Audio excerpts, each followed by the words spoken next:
बहुत पुरानी बात है।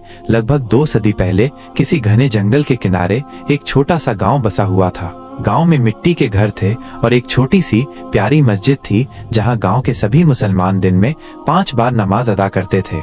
मस्जिद गांव के लोगों के दिलों में बसी हुई थी। यह उनकी रूहानी सुकून की जगह थी। एक बार गांव में कुछ ऐसे लोग आए जिनकी नीयत ठीक नहीं थी। उन्होंने गांव वालों को लालच दिया और धोखे से मस्जिद की जमीन को हथिया लिया। देखते ही देखते उन्होंने उस छोटी सी मस्जिद को तोड़कर एक बड़ी इमारत खड़ी कर दी, जिसका मकसद गांव वालों की इबादत नहीं बल्कि कुछ और ही था। गांव वाले बेबस होकर ये सब देखते रहे। उनके दिल मायूसी से भर गए। मस्जिद के तोड़े जाने के बाद गांव पर एक भयानक साया मंडराने लगा। रात की खामोशी चीखती हुई हवाओं और दरवाजों के जोर से बंद होने की आवाजों से टूट जाती थी। लेकिन ये सिर्फ शुरुआत थी। धीरे धीरे ये महसूस होने लगा कि गांव में सिर्फ अजीबोगरीब हरकतें ही नहीं हो रही हैं, बल्कि कुछ और भी भयानक है। कुछ रातें गुजरी और फिर लोगों के गायब होने का सिलसिला शुरू हो गया। जो लोग रात में किसी जरूरी काम से बाहर निकलते, वे कभी वापस नहीं लौटते थे। उनके परिवार वाले उन्हें हर जगह ढूंढते, पर उनका कोई निशान नहीं मिलता था। गांव में दहशत फैल गई। लोगों ने रात में अपने घरों के दरवाजे और खिड़कियां अंदर से बंद कर लेने शुरू कर दिए। अंधेरा होते ही पूरा गांव खामोश हो जाता था। सिर्फ बच्चों के सिसकने और बड़ों के आयतुल कुर्सी पढ़ने की धीमी आवाजें सुनाई देती थीं। एक रात गांव का एक नौजवान, जिसका नाम कासिम था, अपने बीमार वालिद के लिए दवा लेने पड़ोसी गांव जा रहा था। उसकी मां ने उसे बहुत रोका, लेकिन वालिद की हालत देखकर वो रुक नहीं पाया। उसने घर से निकलते वक्त आयतुल कुर्सी पढ़ी और अल्लाह से हिफाजत की दुआ मांगी।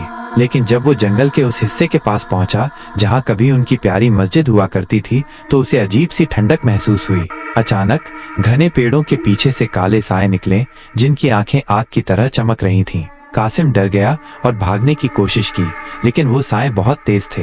अगली सुबह कासिम का कहीं कोई पता नहीं चला। कासिम के गायब होने के बाद गांव वालों का डर और भी बढ़ गया। उन्हें यकीन हो गया कि ये सब उन बुरी रूहों का काम है जो मस्जिद की बेहुरमती से नाराज हैं। अब तो आलम ये था कि दिन में भी लोग अकेले निकलने से डरते थे। खेतों में काम करने वाले किसान झुंड में जाते और सूरज ढलने से पहले ही वापस आ जाते। शाम की नमाज के लिए भी लोग डरते डरते मस्जिद जाते और जल्दी ही अपने घरों को लौट आते। गांव के इमाम साहब, जो एक नेक और पढ़े लिखे बुजुर्ग थे, ने लोगों को हिम्मत बंधाई। उन्होंने कहा कि हमें अल्लाह पर भरोसा रखना चाहिए और सब्र से काम लेना चाहिए। उन्होंने लोगों को ज्यादा से ज्यादा कुरान पढ़ने और अल्लाह से दुआ करने की सलाह दी। लेकिन दिलों में बैठा डर आसानी से निकलने वाला नहीं था। हर आहट पर लोगों को कासिम और दूसरे गायब हुए लोगों का ख्याल आता और उनका दिल बैठ जाता। गांव के बुजुर्गों ने आपस में मशवरा किया। उन्हें याद आया कि कैसे उन नापाक लोगों ने उनकी प्यारी मस्जिद को बेरहमी से तोड़ा था। उन्हें यकीन हो गया कि ये सब उसी गुनाह का नतीजा है। डर इतना बढ़ गया था कि अब गांव वालों के लिए घर से बाहर निकलने से पहले आयतुल कुर्सी पढ़ना जरूरी हो गया था, ताकि अल्लाह उन्हें इन बुरी रूहों से महफूज रखे। काफी सोच विचार के बाद गांव के नेक और समझदार लोग एक फैसले पर पहुंचे। उन्होंने तय किया कि उन्हें अपनी गलती सुधारनी होगी और अल्लाह से माफी मांगनी होगी।